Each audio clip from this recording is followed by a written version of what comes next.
Hi, everyone. I'm James Spinelli, founder and CEO of Great Valley Advisor Group. GVA is a leading technology-driven, full-service, registered investment advisor. GVA partners with select independent financial advisors to provide customized technology, investment strategies, compliance, and back-office solutions. This podcast will provide answers to common questions that are asked by advisors throughout the transition process by interviewing experienced individuals who have benefited from their transition to independence. Welcome to the GVA Way.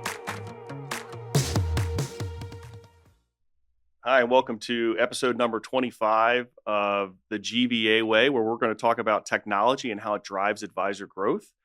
I'm James Spinelli, the CEO and founder of Great Valley Advisor Group.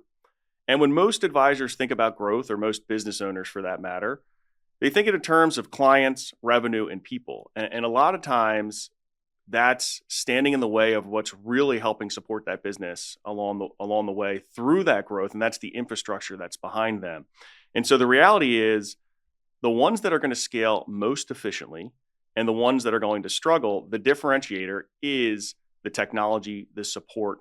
I'm going to refer to it as the strategic partnership that we have here. And so today I'm joined by Ryan Patrick, who is the Chief Technology Officer of Razor Technology. And you have seen firsthand how technology, cybersecurity, AI, right, buzzword that we have to throw out there, is enabling growth, or it can kind of quietly stall that. So Ryan, thanks for being here today. Thanks for having us, James. Yep. And so before we get started with the conversation today, I think it's important that our listeners or our viewers really understand who you are, who Razor is. So a quick background would be really, really helpful on yourself and then also the firm. Outstanding. So my name is Ryan Patrick, as James said. I'm the CTO here at Razor. I spent, prior to joining Razor about 2.5 years ago, I spent 18 years in financial services. So running an MSP for banks and credit unions. So very familiar with the financial services space, everything that goes on with that. And as we're seeing how RAs are having to deal with the SEC and more regulation, spent a long time focused on that for banks and credit unions, how to secure their networks, their collaboration, and everything that went with that. Razor's been around for a little over 20 years now as well. Wow. I was actually a client of Razor before and a partner of them before joining. And, I think the GVA relationship started probably just shortly before I joined Razor as well. And we've been able to grow that, for, the last 2.5, almost 3 years now. I think it's what we're coming up on. Absolutely. Yeah. And I think the really interesting part about your background is having that exposure into the financial services industry, right? So the RA landscape is a little bit different than probably where Razor was to start, right? And Yep. and for a little over 2.5 years, we were already having conversations, I'd say for a year leading up to when we fully decided to move forward with Razor. You do your due diligence, right? In any line of work that you're doing. And it's been a great partnership ever since, right? And the user base has gone from around 10 to 15 users to almost 250 users. And we're trying to make sure that the entire RA is covered. And it's been great growth for sure. So it's been a really, really good partnership. Yeah, it has. And, and we've not only have we added users, we've added other services to help secure the environments, stabilize things, make scale easier for GVA and all the advisors as you're growing, you're bringing on new clients.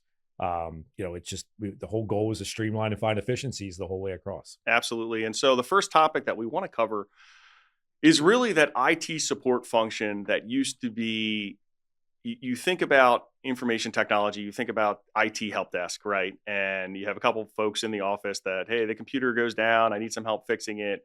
Or, hey, I need to install this application, or, hey, can you take a look at this? To more of now the strategic partnership. And having a strategic partner is much different. And so how have you seen that evolve in the landscape today for a company like Razor, right? I mean, you just mentioned so many more options or availability from tools and technology that you're using. So how have you become that strategic partner? Well, a lot of it's business is evolving and understanding that IT is not just this, money pit or this, group that hides in the basement. We're not the gremlins anymore. You have to sit at the big table. Yep. So you can't run a business without technology. It just doesn't happen today. Yep. We're not dealing with pens and papers and general ledgers that are a book.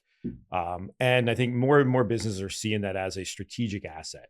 Mm-hmm. How are they going to define themselves in the market with their customers? How do you grow customer service and support, which is what we all are trying to do? And it all comes down to strategy. Yeah. And I think, as we've been able to work together, it is that strategic partnership. It's how can help technology help us drive the direction we're trying to go? How do we leverage that? How do we secure it? Hmm. And how do we take advantage of the newer things out there like AI and everything else Hmm. as part of those conversations? So we're not talking laptops and licenses. Hmm. We're talking, hey, this is my business problem I'm trying to solve. How can you help me do this? And how can you help me grow my business? Yeah, and I think a lot of that comes with, you see these studies out there that say, the efficiencies are just so much greater. But are you adding bodies, or can you replace somebody, or is there a line of work that's going to get replaced? And I don't know yet. I mean, there's a lot of opportunity out there for the tools and technology that are available specific to AI, right? And we have a conversation coming up there, so I don't want to kind of derail here. Um, but just looking at it in general and saying, what are the efficiencies you can accomplish today? And that doesn't happen overnight, right? We have weekly meetings, we have quarterly touch bases, right? We have calls with our advisors. There's a lot of communication that goes into this because each one of the groups underneath us, right, are their own business owner. So they have their own unique needs. It's not like everybody fits into one mold. And so I think when you look at the secure office platform and the way that Razor and GVA has been able to build it, it allows for that scale, and it allows for those one-off conversations to be had to say, hey, maybe this is the direction we're heading in, but it's not going to be the same as what GVA's corporate is going to do or one of the other offices that's underneath them. And I think that's pretty impressive. So it's, I guess, rounding that and saying, don't treat IT as an expense, right? You Right. have to look at it and say, what is that long-term goal that you're trying to accomplish? Right. And it's just like anything else that you have in your business. There's a life cycle approach to it. It needs nurturing, it needs care and feeding, Mhm. it needs constant communications on how is this helping my business scale and what do we need? Not just, oh, my laptop broke or I need to buy this. Yeah. How do we stay ahead of that? How do we keep things ongoing? And like, your advisors are having conversations with their clients all the time. With GVA, we have weekly calls, sometimes more than once a week, Yep. going over the day to day, but also, hey, here's what we have coming up. This is where we're going. This is what we're seeing. It's that constant communications, with a partner like Razor about what we're seeing. And again, what you guys are also working through. Absolutely. And so, one of the ones we were going to take a look at here, one of the segments was, where do business owners really get it wrong? Where do advisors get it wrong? I think the conversation we're having is, pretty good. So I'm going to shift to segment number 3, where we're going to talk about the breaking when you scale, right? Okay. And making sure you're in the right position for maybe those net new assets or the growth that you're going to get organically as you as an advisor start to market, right? Start to go out to the market more and go out to do maybe more centers of influence and generating net new assets. That's the organic channel. But the one that we were talking about before we got on this podcast and we were sitting in the conference room here was the inorganic channel, right? And how having the right infrastructure, we've seen it firsthand, right? I mean, we've had multiple acquisitions, but having that right infrastructure in place before it happens is absolutely critical, right? And so what does that mean to you? What do you, when you think about that, how is the secure office platform Razor, providing that guidance? Right. So it depends on the size of an RA. So if it's 2 or 3 users and they're looking to maybe add 2 or 3, Mhm. it's maybe not as much of an investment, but at least if you're standardized already, if you're on the secure office platform, you're going to already have things set up correctly in the cloud with M365, your email and all that. So you go to add somebody else, we just bolt them on. It is that simple sometimes. But it's also making that shift from a personal device model to a business model, which the struggles we've Oh, had with yes. that. And I think everybody, if you're not familiar, there's different versions of things out there. And when you buy something at Best Buy or Micro Center, it Mhm. may not be business quality. Yeah. And that creates some concerns. But to prepare yourself, if you know you're going that route and you're going to make an acquisition or grow the business, you want to be on the business piece because it makes it much more painless Yeah. to do that. Now, if you're slightly larger and say you have an office or even 2, then you get into other infrastructure, networking, your firewall, your wireless. Mm. How do you make that where it allows you to tie in another office, bring people into that office where you don't have to make a major investment, at one time. You can do little things over time to kind of get you into that right model and mentality so you Yep. can simply add, more employees when you're ready for it. Absolutely. And that was a really good point too, because the scaling factor and a lot of the advisors and offices underneath us,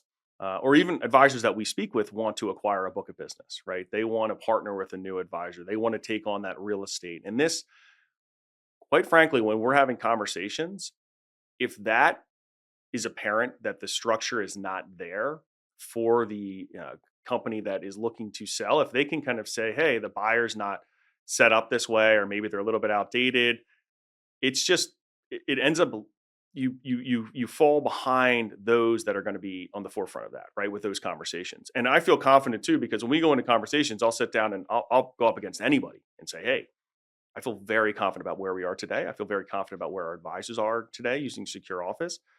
And this is something that we can scale easily, right? Because of that partnership. And it's all, and that's a key. It's a partnership. I mean, when an advisor's thinking, and we see it with a lot of our other clients that are in an M&A type activity, it's looking ahead. So instead of just making the financial decision to purchase, we've helped customers go in, hey, can you do an evaluation of this company that we're looking, or here's some information we have about their IT assets, their licensing, their networking equipment, whatever it could be. And then we can advise on that before, because that's a cost. Yep. If you're going to do that, if it's going to have to be replaced, you want to figure out what's that going to cost us to make this part of our model, what's going to work for us. So you can figure that out in your bid package as well. So that partnership's key, not just, hey, once it happens, but get us involved earlier. That's where we'd like to be, that we can help give some advisement around things you should be concerned about from a technology perspective to make that a much more seamless transition. Because we know those are stressful times. Very. For the not just the acquiring firm, but the ones being acquired, what's changing there. We don't want that to be the tech side to be so stressful on everybody. But it all comes into that preparation of treating IT as part of the process, not an afterthought. Exactly. And it's one of those things too, and especially in our space, and I'm sure it's across different industries that you're working in as well, where you're looking at the non-revenue generating activities versus the revenue generating activities, right? And from information technology, it's really a non-revenue generating activity for the firm. It's an expense. We had mentioned that earlier, but it's one that can lead to more revenue if it is done properly. And that's the biggest thing, is being set up, and we had talked about that earlier, for that long-term growth, making sure that you can scale, and looking at it from a standpoint of being a business owner and saying, these are the expenses that I have to pay for. So let's shift gears to the buzzword, if you want to call it a buzzword, to a topic that is obviously very important for everything that we do, and especially even putting together an outline for this podcast today, right? Is when you look at what's available out there in the world of AI. Okay, so from our standpoint, we look at the ChFC tech map, and it's exploded over the past 2 years with fintech firms, with different companies popping up. Being able to use AI within the business landscape is probably one of the biggest changes we'll see throughout my lifetime. I truly believe that, and it's already happening, right? But let's take it a step down and just say, when it comes to AI and the reality versus the hype, what are you seeing from Razor's standpoint? Doesn't have to be advisor specific, regarding AI in today's, in the business world today. A lot of confusion. I think we were talking before, using the term called marketecture. There's a lot of marketing out there, but the technology architectures are still catching up to what the marketing and the sales side of the house is talking about. And it just creates so much confusion in every industry. We talk about, earlier you were saying, like, hey, can it replace people? Well, maybe in large organizations, they're already doing that. But is it AI or is it automation? And that's a lot of the confusion. It's a big difference between artificial intelligence and just automation of everything, that the tools are out there and they've come a long way, and the combination of both and how they all work together. We still look at, a lot of businesses are trying to focus on, how do I make my users more productive with this right now? But they're also concerned, okay, where is this data sitting and how is it secure? Are other people going to have access to it? Is this enterprise only, or am I using the free version of ChatGPT, and who knows what that's feeding, and a lot of those. And then you get all these new ones that pop out with Claude and others that just keep popping up on the market. And, you create that confusion. But I think when it comes down to businesses, they're trying to look at, okay, I'm a Microsoft shop. Yep. I'm using Microsoft. That's probably the better place to start with Copilot and how those capabilities, are used within my Microsoft ecosystem. Sure. And then what are my other applications? Knowing that, with the Salesforce side, that GVA uses, Salesforce has got its own development and Einstein. its own. Yep. Einstein's been around a long time. It has. Being a Salesforce guy for a long time, that's been there as long as I can remember. And it was great. And, and it does little things, and it's evolved. So it's trying to pick those. And I think that's really where it comes down to with folks with AI. Okay, what do we need? What are we trying to do with it? Try to understand it. And how does it help us today versus overthinking it? Got it. Yeah, and I think for advisors specifically, the one thing that we talked about earlier too is I believe today, and everyone's like, no, we're so past that, is the note-taking Yeah. capabilities and the CRM automations can make you so efficient. And that's what we're leaning into with our Salesforce environment right now, as you had mentioned, but also partnering with a firm like Jump AI and then some of the other tools we have that do have AI components. Like the fact that you can sit in a client meeting, an hour-long meeting, have it recorded, obviously with client consent, published into your CRM system with tasks that are specific to individuals is, in my eyes, just a huge jump and a huge ROI that you can get immediately from being an advisor. And it's those little things I think as you build up along the way with automations and other factors that you mentioned are going to really transform the space. But Yeah. I don't and that's going to cause some disruption. Yeah. And I think it's the low hanging fruit where you can get it. I mean, Teams and its ability to record the No, meetings, give you the unbelievable. notes, helping rewrite an email to make it sound better because you know who you're sending it to. Yep. It's not like it's an internal email. I want it to sound this way. If it's external, I want to add a little bit more empathy to Yeah. it. I mean, the fact that you can change that sentiment, can really help that writing. I mean, I took creative writing classes probably 15 years ago Yeah. to help with, messaging and all that. Now, Copilot does it for me. Correct. To some extent. Always remember to proofread, everybody. Like it's not always accurate. We got to that. Yeah. But I think when you talk it's about so like Jump AI and all that, the industry specific stuff versus the build it yourself model. I'm a off the shelf kind of product guy. I like that. It's not always going to be the best of everything. But trying to build your own and having to worry about development and all that, when if there's something out there that like Jump does for RAs or financial service ones, staying with something like that sometimes is better than yeah. you And try to figure out how to build it yourself. exactly right. And then that really comes into the cybersecurity, the compliance. There's a Mhm. lot of factors that come into play here, especially in our SEC regulated industry that you want to consider when you're using those tools. While we have due diligence process internally here, there's a lot of factors before you just jump in because you don't really know what's kind of behind them. And you have to be somewhat skeptical at times, especially with new products or trying to build your own and where that data is going and making sure it's secure. So, Ryan, this was awesome, right? This is a really good podcast. This is a really good topic. I think, you know, based on this conversation, we probably will have another one in the near future here. And at GVA, we talk a lot about being growth focused and advisor centric, but it doesn't, none of that happens without the right foundation.